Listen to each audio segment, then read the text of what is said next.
There's a story at thesmokies.com entitled Feral Humans in the Smoky Mountains. What Happened to Dennis Martin?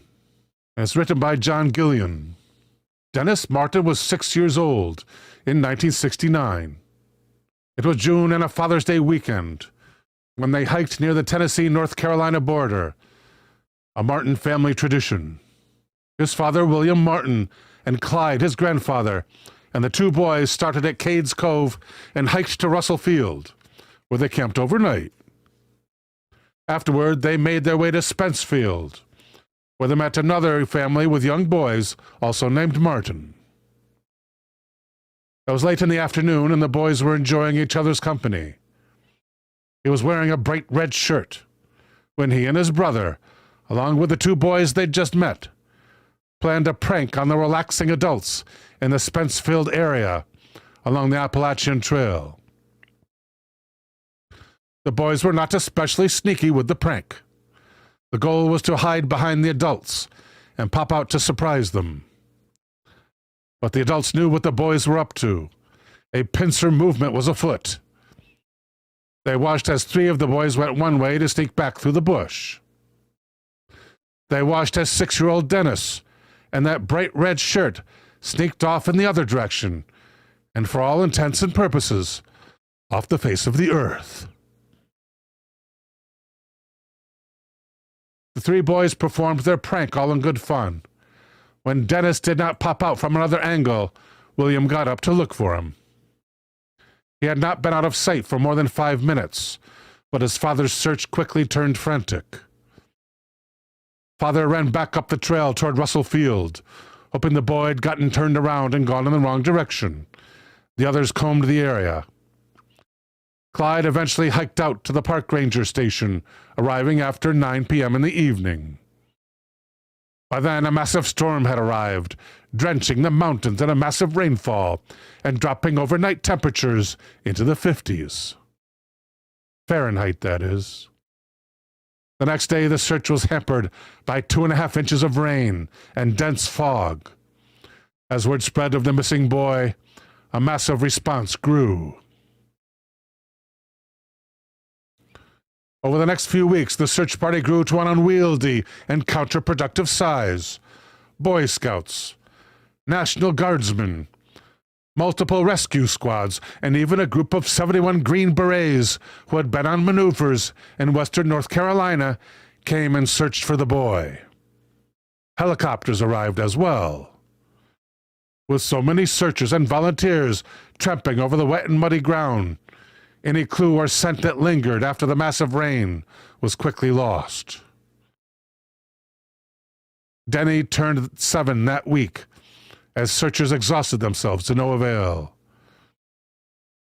There were boy-sized footprints of someone wearing one Oxford shoe, like Denny did, but the other foot was bare. Family members said the prints were too big to belong to Denny, and searchers were skeptical as that area had been searched by Boy Scouts previously, who could have left the prints. A single sock and shoe were also found, but it was unclear if the shoe was the right type or size, or if it was the correct foot to correspond with the footprints found. Those were essentially the only clues. The search for Dennis was the largest search in the park's history. Dennis was 6 when he disappeared, and was never seen again. Probably. A family from Carthage, Tennessee, was in the mountains that day looking for wildlife in Cades Cove, several miles from where Dennis went missing. They left without ever knowing about the search or the missing boy. Weeks later, when the father, Harold Key, learned about the search, he called officials and reported he had heard a scream and a figure running through the woods. News reports at the time indicated that Key's son thought the figure was a bear. Later, they determined it was a disheveled man hiding in the bushes. Key was quoted at the time he was definitely avoiding us. Officials discounted the connection because of the distance and the rough timeline provided by Key. It was nearly impossible to think someone could have snatched the boy and carried him away to that spot.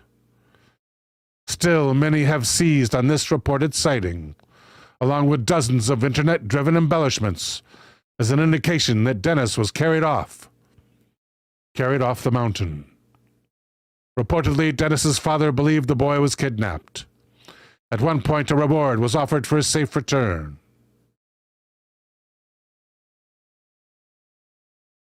Over the years, this alleged account made it to the internet.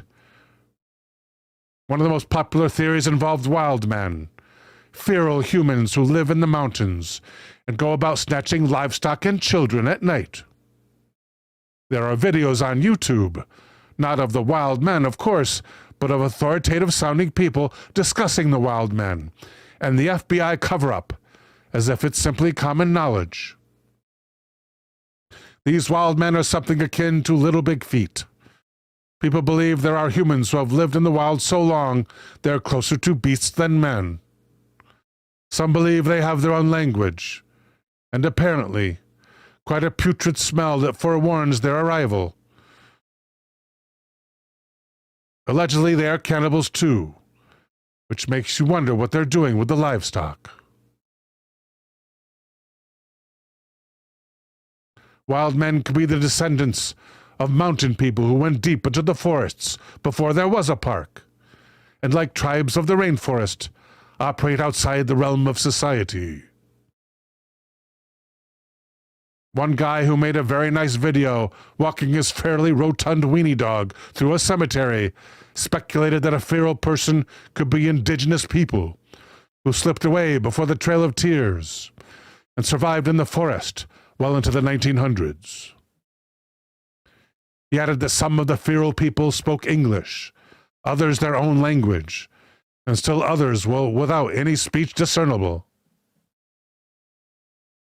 The same guy indicated his uncles were paid by the FBI to hunt the feral population prior to the disappearance of the boy.